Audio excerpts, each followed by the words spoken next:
여러분 반갑습니다. 오늘이 이제 음력으로 7월 벌써 열사흘이고요. 내일 모레가 7월 보름입니다.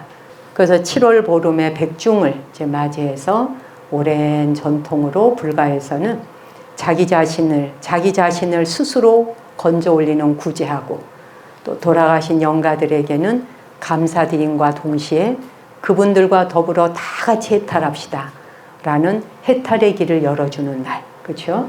예, 그런 날이 이 백중절이에요. 백중에 대해서는 제가 워낙 법문도 여러 번 했고 영상으로도 올려져 있고 하니까 여러분들이 또 그걸 통해서 공부하시면 좋을 것 같아요. 백중을 이렇게 해마다 맞이하면서 여러분의 마음과 마음가짐과 기분은 어떠신가요? 지금 이 순간이라도 돌아보세요. 지금 이 순간, 이 자리에서 백중이 왔어요. 백중 3일 기도를 한대요. 그것이 여러분에게 어떤 의미예요? 스스로에게 내가 불자야. 근데 불자가 뭐 하는 거지? 그리고 불자로서 나는 무슨 길을 걸어가고 있지? 내가 걷고 있는 길이 불자다운가? 그리고 백중이라는데 백중의 의미는 알았어. 의미는 알았는데 그 의미대로 내가 실천하고 기도하나? 뭐 이런 등등이 자신에게 물어봐져서 정신이 차려져야 이 기도를 하는데도 자신에게 뭔가 얻어가는 게 있을 거고, 안 그렇겠어요? 예, 그렇지 않다 보면은 그날이 그날이요, 그것이 그것일 수 있잖아요. 그렇지 않겠어요? 불자가 절에 다니게 되고 그럴 때는 부처님을 만나야 되고 법을 마주쳐야 됩니다. 내가 법과 마주친 사람인가 진리하고 내가 번개처럼 팍 내가 스파크가 일어나듯이 하나로 접속이 됐나? 그렇죠? 법의 세계와 붓다의 세계와 내가 하나로 통신이 이루어져서 그 통신이 언제든지 내가 자유롭게 오고 가나? 아니면 그 통신이 두절됐나? 그냥 육체적으로 의례, 종교의 의례에 내가 습관화가 된 거는 아닌가라고 돌아보는 거는 부지 중요해요. 초하루 법회에 오시건 그 밖에 어떤 기도 모임에 오시건 이렇게 법의 자리, 법석이라 그러죠. 법의 자리를 베푸는 것을 통해서 거듭 자기에게 질문하고 자신에게 질문했는 그 질문에 스스로 답할 수 있어야 되고 내가 그 자리에 가고 있나 서 있나 뭘 하고 있나 엉뚱한 길 헤매고 있는 건 아닌가 엉뚱한 행동하고 있는 건 아닌가 내가 뭐 절에 기도비 조금 내고 뭐 그거 가지고 내가 뭘 영혼의 안락을 구하고 또 영가님들 조상님들이 천도되어지기를 바라고 뭐 이런 정도의 내가 기복적 어떤 마음으로 의지하고 있다라고 한다면 그것이 점점점 불자로서 나이 들어갈수록 아 내가 이게 온전한 불자 맞나라고 한번 생각해 보실 필요가 있다는 거예요. 그렇잖아. 그러니까 절에를 가면 이제 이런 법회가 있거나 모임이 있을 적에 특히 이런 백중이 되고 그러면 조상님들 천도하고 조상님들께 예를 갖추고 조상님들께 공양하고 이러면 공덕 있고 복 받고 집안이 잘 된다 이러면 그 말 믿고서 그 말에 따라서 뭔가를 하게 되는데 그게 사실 진실이냐 아니냐를 따져 물으셔야 되는 거예요. 부처님은 거저 믿으신 게 하나도 없잖아요. 맞느냐 아니냐 따져 물어야 된다 이거 스스로에게. 그래야 자기 행동에서 그렇죠? 예, 아닌 것들을 걷어내고 그렇죠? 잘못된 행위나 아닌 길을 계속 가고 있다 그러면 어떻게 되겠어요? 구렁텅이에 빠질 수밖에 더 있겠어요? 그렇죠? 그래서 항상 불자들은 성성하게 스스로 깨어서 스스로에게 자문해보라. 자기에게 거듭 물어라. 하다못해 법당에 와서 우리가 예불을 할 때도 우리 스님들도 계시지만 예불을 하거나 내가 가사장삼을 턱 몸에 걸칠 때 장삼을 입고 가사를 걸칠 때 법의라 그러거든. 법의 옷이라 하거든. 법의 옷을 그냥 휙휙 감아서 입는 것이 아니라 이게 하나하나의 조각이 이렇게 다 이렇게 조각이 나진 것이 밭이란 뜻이잖아. 밭. 응? 그 밭에 법의 씨를 뿌려서 법의 결말을 가져오는 그러니까 이 가사를 걸칠 때마다 자기 자신이 장삼과 가사를 걸쳐서 진리의 예를 갖추는 것이거든. 이 단상 위에 계시는 붓다의 형상이 붓다이기 이전에 그 형상을 빌려 그 형상 넘어 세계까지 모두가 다 붓다임을, 이곳에 있는 한 분 한 분까지 다 붓다임을 내가 형형이 밝고 밝게 볼 수 있고 알아차릴 수 있는가. 항상 자기 눈을 의심해야 되고, 내가 보고 있는 게 여법한가. 항상 자기 귀를 의심해야 되고, 내가 듣고 있는 것이 여실한가. 내가 냄새 맡고 있는 것도 항상 자기 코를 의심하고, 내 입맛을 의심하고, 나의 감촉을 의심하고, 정말 무한이비설신의 무색성량 미촉법이라고 수도 없이 경을 읽고 있지만 실제로 내가 무한이비설신의 무색성량 미촉법인가를 거듭 물어봐야 한다는 거지. 예. 그렇지 않으면 어떻게 돼? 잠든 상태에서 몽롱한 상태로 꿈속에서 그냥 거니는 것밖에 안 되지 않겠어요? 그렇잖아요. 그래서 백중이나 어떤 이런 날을 꼭 받아서는 아니지만, 무슨 날에 그런 게 아니라 이런 날에는 더욱더 깊이 있게 심도 있게 이 밀고 들어가면서 자신의 공부를 점검해야 한다. 그 자신의 마음자리를 점검해야 한다. 자기의 마음자리가 어디에 있는지를 바로 점검해야 한다. 그것으로부터 진리와 법과 붓다 앞에 부끄럽지 않을 수 있는가. 이거를 자신한테 되물어야 한다.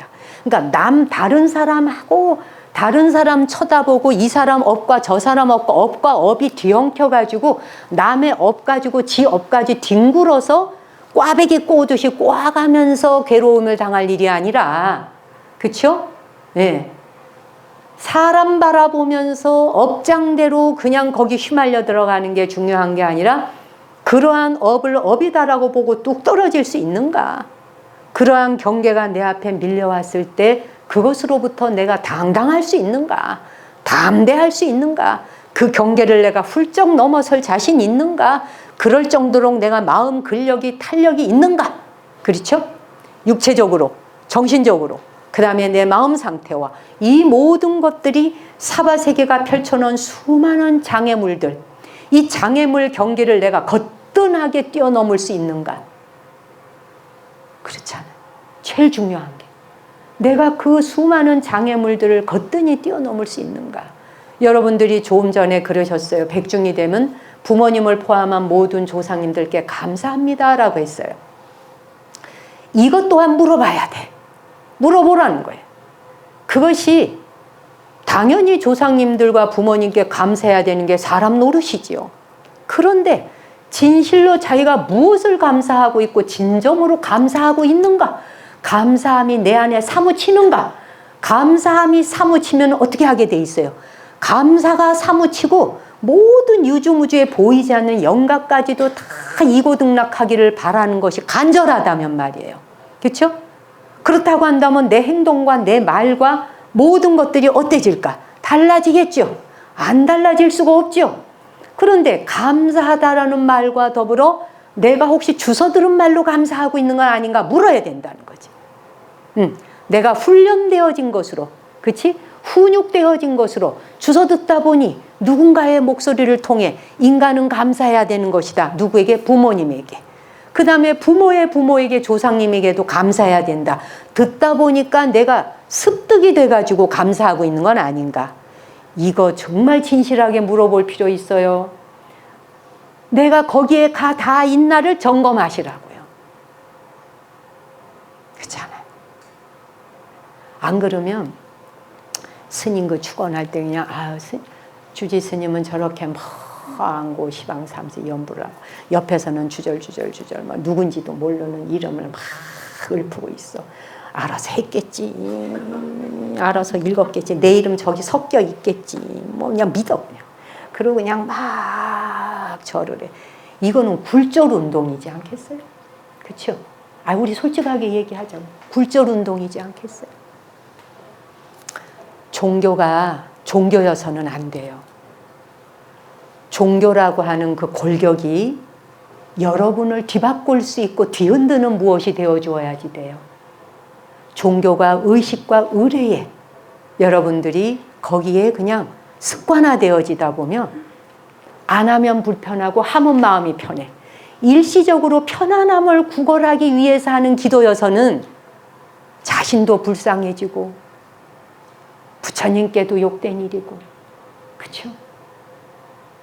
이게 무슨 말인지 이해하시겠죠? 어때요? 이 정신이 좀 화닥닥 나나요? 하나도 정신난 표정이 아니에요. 아, 그런갑다. 뭔지는 모르는데 일리는 있어. 좀 일리는 있어, 그지? 일리는 있는 것 같아요. 근데 뭐 여기가 확딱 벗겨지진 않아. 자, 그래서 이제 조선시대에 언젠가도 제가 법문 중에 한번 했지만, 사명대사와, 그러니까 그 서산대사에게 가르침을 받았던 사명대사가 제자잖아요. 서산대사가 스승이시고, 그게 이제 서산휴정선사 밑에 이제 그 사명대사라고 하는 유정, 응? 스님이잖아. 본 이름이 유정 스님. 거기에 같이 공부하고 수학했던 스님이 인오 스님이라고 있어요.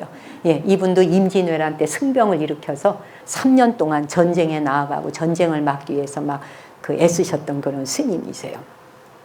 그래서 외적을 물리치는데 엄청난 공을 세우셨던 그런 스님이신데, 그 스님이 이제 말년에 지리산 영곡사에서 사시다가 입적을 하신 분입니다. 그런데 이제 스님께서 수행하는데 또는 불자로서 부처님 앞에 법에 귀의했다라고 하면서도 제대로 귀의한 바가 아니며 제대로 수행하는 것이 아닐 때 10가지 무익함이 있다. 무익 14에 대해서 이야기하신 적이 있어요. 네, 무익하다. 10가지 일이 14. 무익 14를 이야기하셨는데, 그 중에서 이제 10가지를 다 거론하기에는 여기에 이제 내용이 많고, 오늘 한 3-4가지만 제가 한번 추려보겠어요.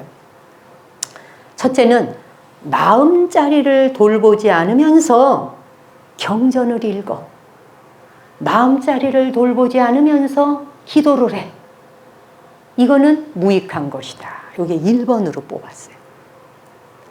그 뭐냐면 기도하고 경전 독송하고 집에서 막 108배하고 천수경 읽고 뭐하고 기도 시간 정해갖고 막 하는데 아들이 엄마 나 오늘 뭐 바쁜데 엄마 뭐 좀 도와줘야 돼. 야, 이 녀석아, 나 지금 기도 시간이란 말이야. 네가 지금 내 기도를 방해하는 것이냐 막 이러면서 이제 기도를 해. 막 누군가가 내 기도를 방해하는 것 같으면은, 그래서 기도 시간, 기도 공간 초보 때는 필요도 하죠. 그런데 이것이 생활로 넘어가져서 일상사가 행주, 좌와, 어묵, 동정해. 그치? 걷거나 말하거나 눕거나, 그치? 앉아있거나, 말하고 있거나, 묵묵히 있거나, 그치? 뭐, 이 모든 행동, 팔행에 대해서 내가 항상 여의한가? 항상 여의하냐?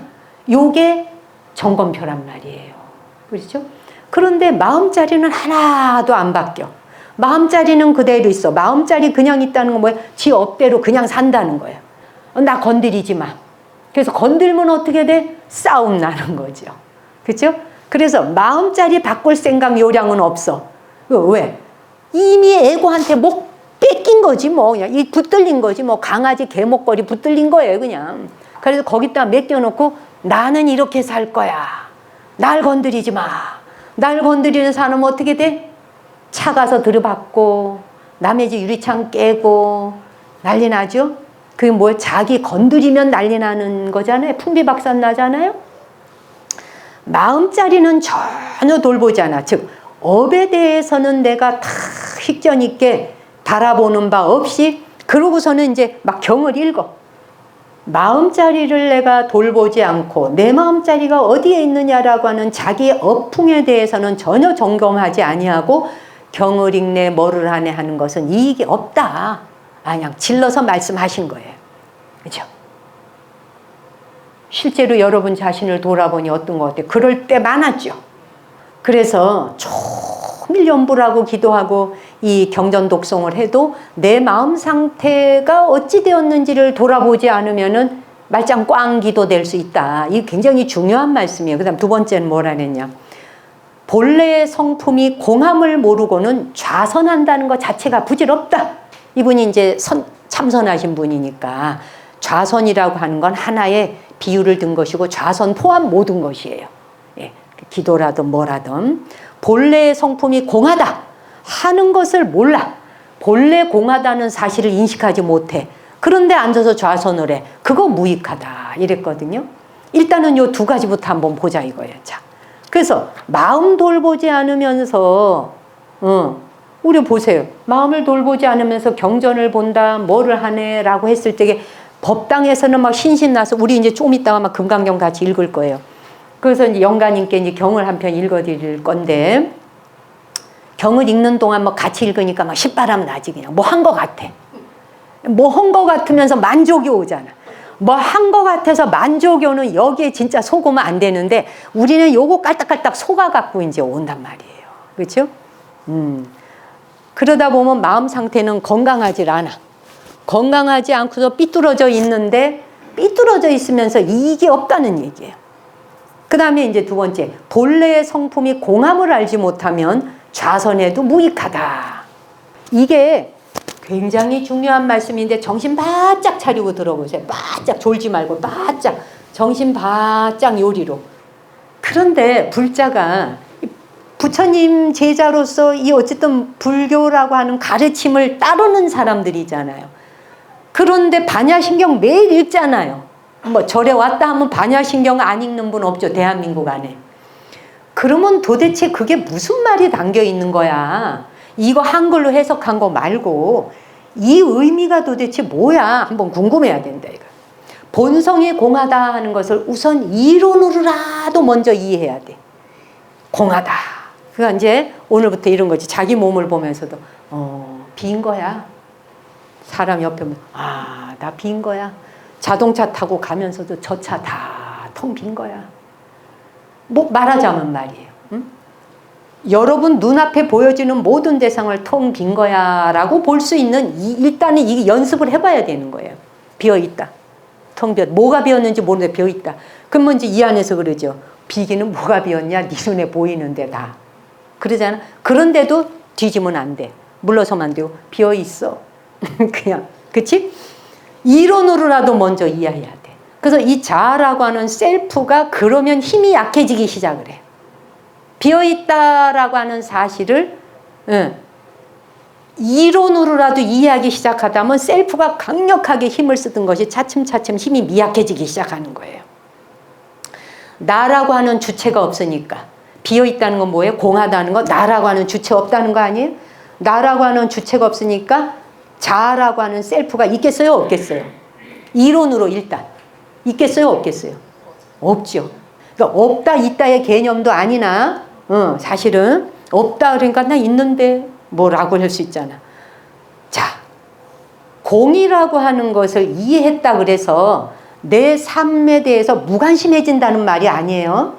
공을 이해해서 그러니까 다 비었다 헛것이다. 다 비었다 헛것이다. 이런다고 해서 삶에 대해서 무관심해진단 말이 아니에요. 삶에 대해서 오히려 무한 책임을 지게 돼. 무한 책임을 지게 되고 경계 없는 대자비심이 일어나요. 예. 그러니까 공이요라고 하는 사실을 내가 알고 있나 모르고 있나를 점검하려면은 내 안에서 대자비심이 어느 정도의 크기와 용량으로 자리하고 있나를 보면 내가 무아에 대한 걸 알고 있나 모르고 있나 이 알 수 있는 거지. 그렇죠? 근데 내가 자비심이라고 하는 거는 뭐 털끝만큼도 없고 나밖에 몰라. 나에 대한 것밖에는 몰라. 내 욕심으로만 살아. 그럼 뭐예요? 그런 사람의 경우는 뭐예요? 공에 대한 것을 전혀 인식하지 않는다는 말 아니겠어요? 자, 그래서 그런 상태에서 참선을 한다면 방바닥만 짓누르고 있는 것이다. 그 얘기를 지금 스님이 하고 있는 거예요. 이게 무슨 말씀인지 이해가 가요, 여러분? 여러분, 이 금강경이라고 하는 이 책이, 요 종이, 이게 진리인가요? 요게 진리인가요? 요게 진리예요? 이거는 종이에 쓰여진 글자예요. 그러니까 공파스님 법문하실 때 그러는데 종이에 쓰여진 이것은 경전은 경전이로되 이게 진리는 아니죠. 그럼 이게 뭘까요? 말하자면 요건 지도서예요. 보물 찾으러 가는 지도서. 보물 찾으러 가는 내비게이션. 이게 경이 그거라고요. 보물이 있는 곳을 알려주는 지도라는 얘기예요. 그죠? 이 지도를 보면서 가는데 보물이 있는 곳을 알려주는 지도일 뿐이지 이거 자체가 진리일 수는 없잖아요. 그러니까 경이 뭔지를 모르는 사람한테 이 책을 줬어요. 근데 그 사람이 붕어빵을 굽는 사람이야. 그럼 그 사람은 이게 뭔 말인지도 몰라. 그럼 어떻게 돼요? 붕어빵을 싸줘야 되는데 종이가 없으면 이걸 꾹 찢어서 이거를 봉투를 만들어서 여기다 붕어빵을 싸서 주겠죠. 안 그래요? 붕어빵을 싸서 주면은 받아온 사람도 그게 뭔지 모르고 먹고 어떻게 구겨서 쓰레기통에 들어가겠죠. 그 중에 어쩌다 한 사람이 눈 밝은 사람이 있으면 붕어빵을 꺼내 먹다가 갑자기 떡 보다가 어이구 불고 수보리 어이구나 열애 석재 연동불소 이게 무슨 소리야 하면서 보다가 갑자기 눈이 번쩍 뜰 수도 있겠죠. 그런 경우도 있잖아요. 어떤 사람한테는 이 지도서가 보물을 찾아가는 길이네라고 알 수도 있잖아요. 안 그렇겠어요, 여러분? 어쨌거나 그래서 우리가 이러한 경을 독송을 할 때 이 경을 몇 시에 시간 맞춰 내가 읽고 독송하느냐가 중요한 게 아니라 금강경에 쓰여져 있는 지도서의 이 가르침대로 내가 실천하고 있나 없나 내 행위를 돌아보면 된다는 거예요. 내 행위. 이게 골격이고 골자인데 내 행동을 돌아보면 된다는 거예요. 네. 그래서 자기의 행동을 계속 점검하고 돌아보지 않으면 어떻게 돼요? 그냥 나는 이거를 진리라고 의지해서 이거를 머리에 이고 모시고 다니면서 그래서 내가 진리를 모시고 다닌다라고 생각하게 되지 않겠어요? 그래 옛날에는 우리 또 사경, 지금도 사경도 하죠, 많이. 자, 사경을 하는데 그 사경을 하는 이유가 뭐예요? 사경은 원래 왜 해? 유포시키려고 하는 거잖아요. 책이 없던 시절에 사경을 해서 적어서 누군가에게 법을 전하기 위해서 했단 말이에요. 그 사경을 해서 유포를 시키려고 한 건데 요즘에 이제 어떻게 하냐면 가끔가다 어떤 분들이 오셔서 이렇게 물어요. 스님 제가 사경한 게 이만큼 있는데 그거 어떻게 하면 되냐 그래요. 박스로 몇 박스인 분도 있어요. 그 사경을 몇 박스를 했는데 이거 어떻게 하면 돼요? 어떻게 처리하면 되냐고 물어요. 이거는 이미 사경하는 방식의 마음이 아닌 거예요. 사경한 거는 처리하는 게 아니에요. 사경한 거는 유포하는 데 쓰여져야 돼. 그래서 이제 여기 그 우리 공파스님 법문에 그런 얘기를 하셨는데 굉장히 가슴에 와닿았는데 이렇게 하라는 거죠. 그대가 사경을 하고자 한다면 가장 좋은 종이, 제일 이쁜 종이, 가장 비싼 노트에 막 이런 걸 하나를 사서 한 글자 한 글자를 따박따박 한문으로 안 써도 돼. 한글로. 한 글자 한 글자를 쓸 때 거기에 이미 내 정성이 다 들어가 있어야 돼. 거기에 이미 내가 쫙 빨려 들어가듯이 한 글자 한 글자 금강, 다냐, 바라, 밀경 이렇게 글자 하나하나마다 보석알이 박히듯이 팍 쓴다. 그렇게 해서 깔끔하게 정돈되어서 착 쓴 책을 자기가 누구에게 전하고 싶은 사람한테 그걸 전해주라 이거예요. 그런데 자 이거를 내가 여러분이 자등명이 이거 사경을 했네 해가지고 가다가 절에서 만난 누구한테 이거 내가 사경했는데 보살님 이거 갖고 기도해봐요. 믿을까 안 믿을까? 받을까 안 받을까? 부담스럽고 필요도 없어요 라고 하겠죠. 이 말은 사경했는 것을 누군가에게 내가 유포한다고 전한다고 해서 누군가가 덥석받아 아이고 감사합니다 하지 않는다는 거예요. 그 왜 그럴까요? 권력이 있는 사람도 아니고 매력적인 사람도 아니고 뭐 대단하게 뭐 이쁜 것도 아니고 뭣도 아닌 것이 뭣도 아닌 것이 뭣도 아닌 것이 뭐 이런 사람이 이거를 남대없이 그냥 줘. 누가 믿겠냐 이거예요. 그게 뭐냐. 사경 하나 했는 것을 내가 누군가에게 진실로 유포하고자 한다면 이거를 유포하기 이전에 내가 그 사람하고 믿음이 먼저 싹트야 될 거 아니에요. 믿음을 먼저 싹트게 해가지고 하기 위해서는 그 사람과 관계 개선을 해야 될 거 아니에요. 관계를 위해서 노력을 해야 될 거 아니겠습니까? 그 사람이 힘든 일이 있다 할 때 들어도 주고 슬픈 일이 있다 할 때 같이 슬퍼도 해주고 뭐 이런 시간을 보내면서 관계가 가까워지다 보면 마음문을 열 거 아니에요? 그럴 적에 어느 날 딱 믿음이 왔을 때 넌지시 사경한 걸 이렇게 내놓으면서 이거 내가 기도하면서 사경해서 한 건데 이거 한번 시간 될 때 한번 보라. 나도 이 경을 만나서 내가 달라졌어요. 어떻게 달라졌는지를 구체적으로. 내가 뭐 화나는 게 안 나게 됐다든지 내가 자식이 막 속을 새기고 집에서 나이가 들었는데도 직장도 안 가고 있는데도 내가 그 꼴을 봐줄 수 있는 힘이 나한테 생겼다든지 뭐 있을 거 아니에요. 내가 절에 다니면서 뭐 어떤 힘이 생겼어요. 근데 이걸 하다 보니까 내가 그런 힘이 생겼어요. 그러면 어떻게 돼? 눈이 확 띄겠죠. 그러면 이 책을 받을까 안 받을까? 받겠죠. 노력을 해야지, 노력을. 공덕 하나도 지어놓은 것이 없이 냅다 그냥 이거 좋은 거예요. 해보세요. 아무도 압니다. 아무도 압니다. 그래서 여기서 보면은 이노 스님께서 그래, 세 번째가 뭐냐면은 씨 뿌려놓은 것도 없이 열매 바로 맺으려고 생각하지 말라는 거예요. 씨를 뿌린다는 건 뭐예요? 여기 이 밭에다가 씨를 뿌려서 농사를 지은 게 있어야 한번 열매가 맺을 거 아니에요? 내가 누군가에게 법을 전하고자 한다면 나의 삶의 모든 처신과 행동과 내 삶이 본보기가 되어야 본보기를 보고 누군가가 따라올 거 아니에요. 절에는 다닌다 그러고 기도는 한다 그러고 백중기도 3일기도를 붙여서 뭘 했다 그러는데 하나도 엄마가 보니까 달라진 게 없다. 예를 들어서 뭐 그냥 그날이 그날인 게 좋으나 달라지고 변화했을 땐 남이 척 보면 그냥 아는 거예요. 아, 뭔가 달라졌네, 뭐 껍데기가 하나 벗겨졌네, 이렇게 안단 말이에요. 그죠? 근데 인상부터 시작해서 말하는 투부터 모든 업장을 그대로 갖고 집에 들어와. 그러면 절에 다니고 싶을까 안 다니고 싶을까? 그 자손들이, 그 자식이나 집안 가족이. 불자들이 거의 여러분의 가족을 절에 못 데리고 옵니다. 그거는 자기의 현주소를 물어보셔야 됩니다. 자기 현주소를 물어보셔야 돼요. 그렇죠? 못 데리고 옵니다. 그렇죠? 뭐 좀 미치도록 만들어야 될 거 아니에요. 그렇죠? 막 듣고 싶어야 될 거 아니에요. 듣고 싶어야. 응? 그러니까 여러분들이 집에 가서 자식이든 남편이건 누군가에게, 가족들에게 내가 들은 법문 한마디라도 뭘 좀 전해보고 싶다면 그러기 이전에 나 자신이 달라져 있는 모습이 먼저 남의 눈에 띄어야 됩니다. 요게 씨 뿌리는 거잖아요. 그렇죠? 그 씨 뿌려서 공덕을 지어야 된단 말이에요. 그런 것도 없이 냅다 그냥 막바로 안 된다는 얘기예요.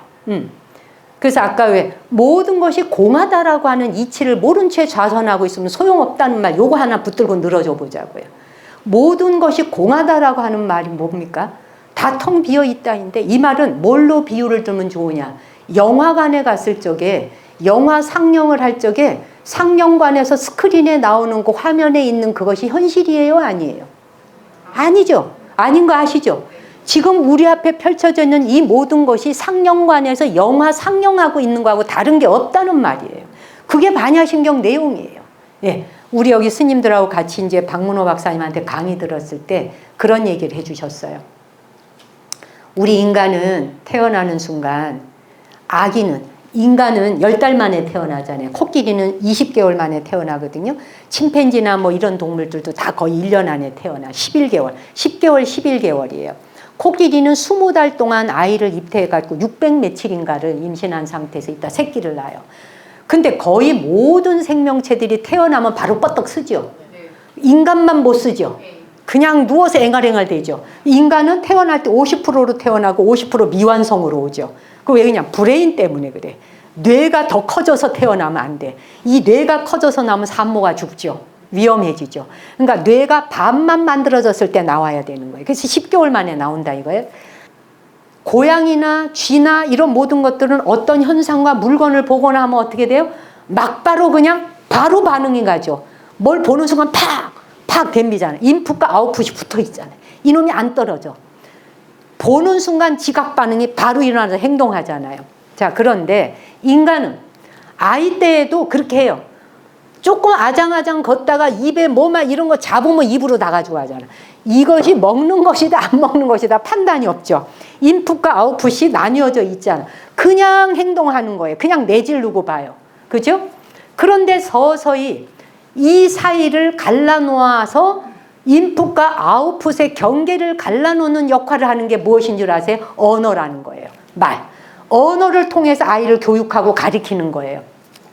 그래서 아기가 위험한 거를 다리미가 벌겋게 달아오는 걸 만지려고 할 때 어이 지지지지 떼찌 지지지지 지지라고 하는 언어가 개입되면서 이 물건은 손대면 위험하구나를 감지하게 만든다는 거죠. 아이들 키울 때 그렇잖아요. 그래서 언어라고 하는 것이 개입이 되어지면서 인풋과 아웃풋의 사이를 갈라놔.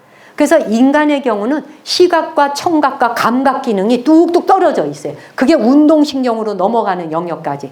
여백이 많아. 공간이 많아. 그래서 언어라고 하는 게 개입되면서 참고 견딜 수 있는 힘이 생겨나는 거예요. 기다릴 줄 아는 거예요. 기다릴 줄 알고 참고 그러면 그 뒤에 보상이 온다는 걸 아는 거죠.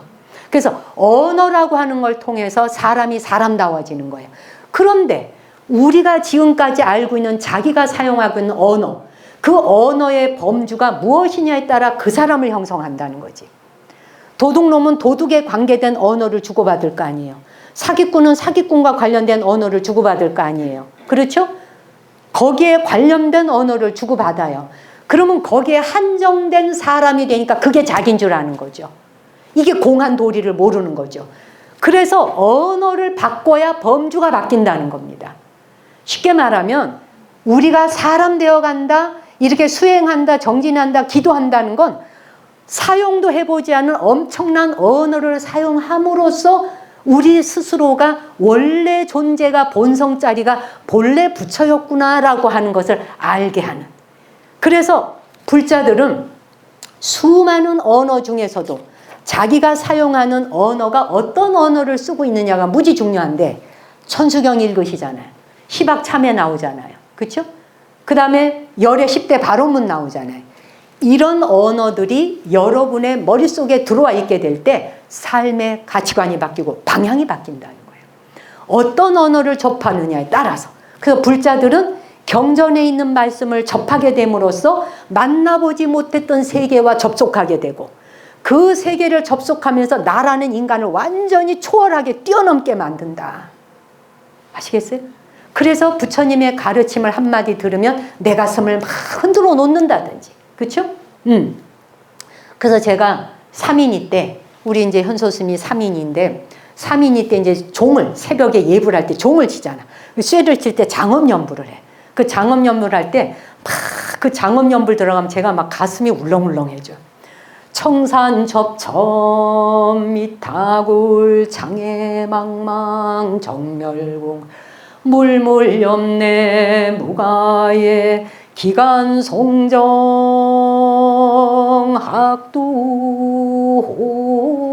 학두홍나 같이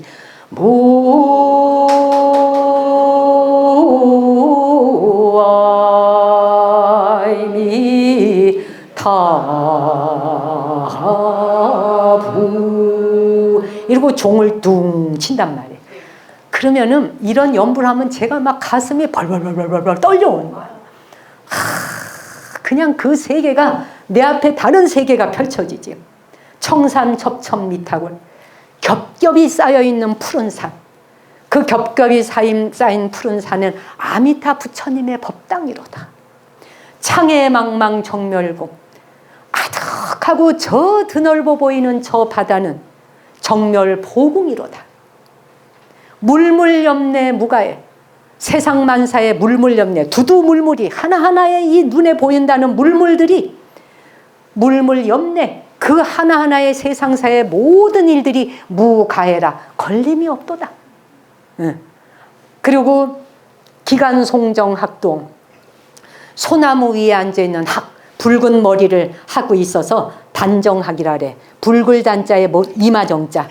그래서 붉은 머리, 붉은 머리를 하고 있는 학을 몇 번이나 보았던가, 이런 연불이거든. 소나무도 1000년, 학도 1000년 산다 그러지 않습니까? 그런 것들을 네가 몇 번이나 보았던가. 이런 연불을 하면 막, 제가 그때 뭐 18, 19살 막 요럴 때인데 그냥 이런 말씀의 단어를 듣기만 해도 그냥 벌벌벌벌벌 떨려면서 확 신심이 일어나는 거예요. 막 그 순간 신심이 솟구쳐 오르니까 눈물 철철철 흘리지, 연불을 하면서 종치면서 내가 이미 그 세계에 들어간 것 같아요. 그런데 이제 나홍화상이라고 아시죠? 나홍화상이 이제 어머니가 돌아가셔가지고 여동생이, 나홍화상의 여동생이 어머니 돌아가셔서 슬픔에 쌓여 있어. 그 여동생이 슬퍼한다는 걸 아시고 편지를 하나 써서 보내. 그 나홍화상이 편지를 써서 보낸 내용이 뭐냐? 아미타불 제야방 작득심두 절망막 염도염궁 무렴처 육문상방 자금 광나 무아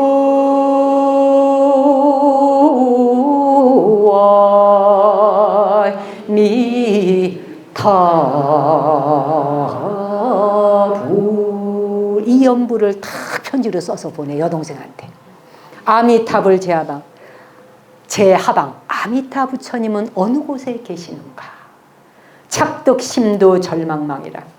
마음속에 간절하게 새겨서 염도 염궁 무렴처 잠시라도 잊지 않아. 그러니까 마음속에 간절하게 아미타 부처님이라는 이름을 새겨. 그렇게 새겨서 잠시라도 잊지 않을 것 같으면 염도염궁 무념처 생각하는 생각마다 그 생각마다 무념처라. 생각 없음, 생각이 끊어진 자리, 모든 것이 공한 자리, 무념처라고 하는 그곳에 이르르게 되면 육문 안이비설신의 육군의 경계, 안이비설신의의 경계로 오는 색성량 미촉법 육군과 육경계에 해당하는 육문, 그 육문에서 아미타 부처님을 항시 생각하면 육문이라는 구멍구멍마다, 세포 하나하나마다, 땅구멍 하나하나마다, 네 몸뚱이 전체에서 머리카락 한 올 한 올마다, 네 털구멍 하나하나마다에서 언제나 자색으로 빛나는 금빛 찬란한 아미타 열애가 바로 네 자신이다. 이 연부를 다 써서 보내는 거야, 여동생한테.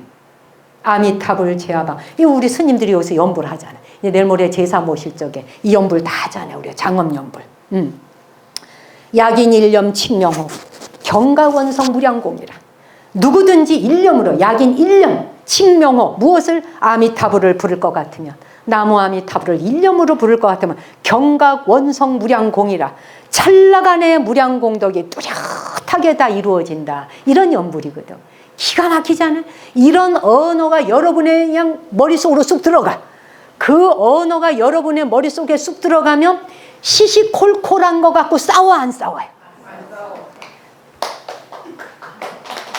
안 싸워요. 그러니까 여기서 뭔가 막 속이 상해 올라오거나 할 적에 바로 어떻게 아미타불 제하방 착득 심도 절망마. 시작. 아미타불 제하방 착득 심도 절망마.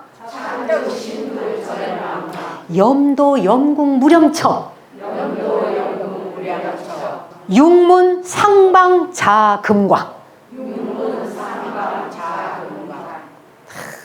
그냥 한마디로 말해서 아미타 부처님을 간절하게 일념으로 생각할 것 같으면 네 몸뚱이 전체에서 자색 금빛 찬란한 광명이 쏟아져 나와, 이 말이에요. 쉽죠? 그러니까 눈 뒤집어지고 속상한 일이 있고 오해할 일이 있고 오해를 하는 순간 막 제가 내 욕하고 있어, 그런 생각하려고 해. 생각의 범주를 바꾸란 얘기예요. 우리 스님들도. 그렇지? 그냥 생각을 엎어뜨려야 된다는 거야. 딴 언어가 그 자리를 메꿔야 된다는 거지. 이게 백중의 의미예요. 지금까지 자기가 사용해왔던 언어, 네가 나한테 왜 효도를 안 하는 것인가, 내가 너에게 얼마나 잘했는데 이놈의 자식 네가 이따위로 살아서 되겠느냐, 너는 언제 철날래 이놈아, 이렇게 할 자리에 아미타불 제하방 착득 심도 절망방 염도 염궁 무렴처 육문 상방 자금광. 아미타 부처님을 일념으로 칭송하면 내 온몸뚱이에서 자색 빛이 금빛이 찬란하게 비친데 뭐가 어렵겠어. 그렇죠? 그러니까 이 말도 다 까먹어도 돼. 나무 아미타불 하면 된다는 얘기네요.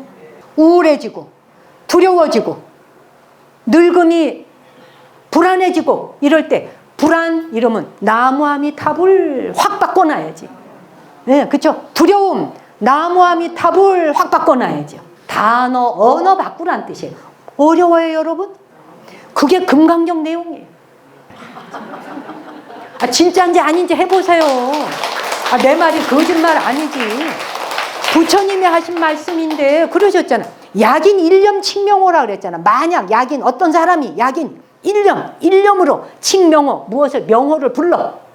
약인 일념 칙명호. 만약 없더니가 일심으로 한다는 건 뭐예요?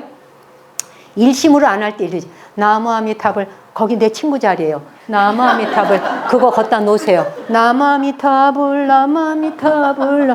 아유, 거기 향 좀 피지 마요. 이게 일념일까 아닐까? 모든 걸 무엇으로 바꾼다? 나무 아미타불 6글자로 바꾸어라. 자기 업 바꾼다. 나의 언어 바꾼다. 생활 습관 바꾼다. 그렇지 않으면 우리는 나 살아온 대로 살아요. 그러니까 나 마음의 답을 아휴 다 소용없어요. 나 마음의 답을 다 소용없어요. 내가 기도비 낸 거 도로 주세요.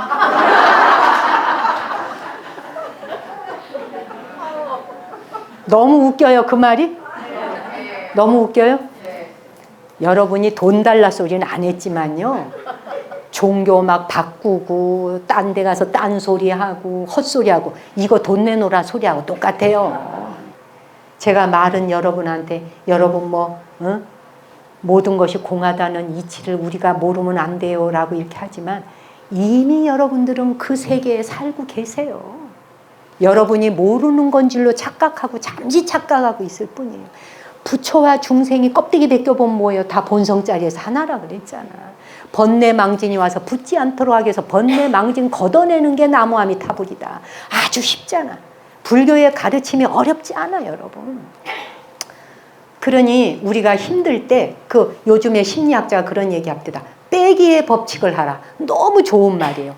그러니 이 말은 뭘 빼가라. 뭐 하나라도 왜 나한테 이게 안 와. 뭐 하나라도 왜 없어. 모자라 부족해. 더 줘 인정해. 날 칭찬해. 날 봐 날 사랑해.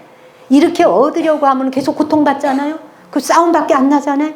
그게 아니라 빼기를 하라. 내 곁에 만약에 저 사람이 없었더라면 내가 과연 무엇이었겠는가. 내가 만약에 부처님 법을 안 만났더라면 내가 이만큼이라도 올 수 있었겠나. 이런 생각 있잖아. 이게 빼기예요. 이미 있는 것에서 생각하라는 거야. 하나씩 빼기를. 나한테 뭐가 더 안 온다가 아니라 내가 이만큼 이 나이를 먹도록 이만큼 살아왔다는 것만으로도 얼마나 대단한 것인가. 내가 그 고비를 다 지나왔네 라고 하면서 자기를 거룩한 눈으로 바라볼 수 있는 게 빼기 법칙이라는 얘기예요. 그렇잖아? 그러한 빼기 법칙을 하면서 보다 보면은 나도 그런 생각이지. 내게 만약에 이런 여러분들이 안 계셨다면 내가 무엇이란 말인가. 우리 스님들 사실 그런 거거든. 축원 하나를 읽을 적에도 읽어 제껴서 없애버리는 게 아니라 이 한 분 한 분의 이름자가 이분들 하나하나가 완성되어가는 삶이 곧 우리의 완성이라는 걸 생각할 때 얼마나 정성스럽게 기도하겠습니까? 누군가가 안락하고 건강하고 잘 되시기를 기원하는 마음을 주거니 받거니 하는 이 아름다움이, 그 아름다움이 내게 오지 않았다고 해서 원망하고 싸움으로 변질되어져서는 안 된다는 거지. 그렇죠? 그래서 제가 오늘 여러분께서 내신 그 기도비를 가지고 그런 생각을 잠시 했어요. 이렇게 정각사에 내가 정말 뭐라고, 나도 그저 정진하는 한 사람일 뿐인 이런 사람의 말 한마디를 듣고 이곳에 오시고 이리로 몰려들고 그저 같이 기도하고 정진하시고, 여러분이 아니시라면 내가 과연 무엇이겠는가 라는 생각, 그런 생각하다 보니까 이 무더운 여름을 지나오신 여러분이 너무나 거룩하고 감사하고, 그래서 제가 오늘 여기 기도비 내신 거에서 2만 원씩을 담았어. 그래서 왜 담았냐, 내가 이제 선물을 드리려고 그래. 반드시 이거를 본인이 쓰면 안 돼. 제가 드리잖아요. 가족을 위해서 써주세요. 가족들을 팥빙수를 사주시든지 해서 여름 잘 지나온 여러분의 가족들에게, 여러분의 가족이 있어서 여러분이 여기 계시는 거예요. 그러니 여러분의 가족을 미워하지 말라. 제가 사랑과 자비와 감사의 마음 극진히 담아서 드린 거예요. 그래서 여름 잘 지나와 주셔서 감사하고, 여름 잘 지나와 주셔서 감사하고, 건강한 몸과 마음으로 이렇게 매달 지키고 절해와 주셔서 감사하고, 여러분을 통해서 우리 또한 수행을 점검합니다. 여러분이 계시지 않는다면 승가가 무엇이겠습니까? 그래서 한 분 한 분을 우리 승가는 신도님들을 공경하고 잘 받들어야 합니다.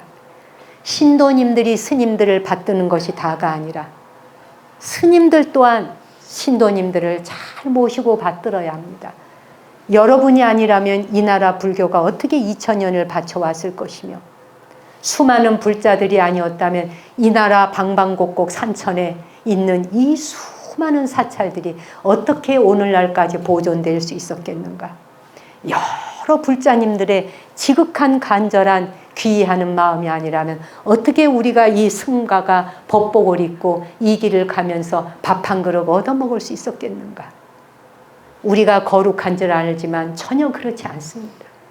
다 사람으로 돌아가면 똑같은 존재일 뿐입니다.